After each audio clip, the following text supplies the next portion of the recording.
छत्रपती शिवाजी महाराज की, छत्रपती संभाजी महाराज की, जय जिजाऊ, जय जिजाऊ.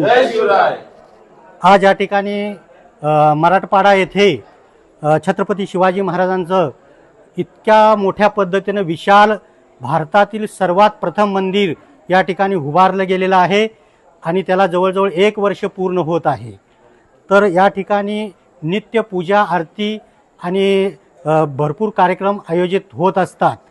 विश्व हिंदू परिषद आणि बजरंग दलामार्फत या ठिकाणी आपण एक त्याच्यामध्ये सत्संग आयाम येत असतो. त्या सत्संग आयामाचा हे दुसरं चरण या ठिकाणी ह्या राजा छत्रपतींच्या मूर्तीसमोर या ठिकाणी आम्ही बजरंग दल आणि विश्व हिंदू परिषदेमार्फत सत्संग आयामाचं आज इथं आपण आयोजित केलेलं आहे आणि त्या पद्धतीने या ठिकाणी प्रार्थना होणार आहे आणि आरती होणार आहे. जय शिवराय.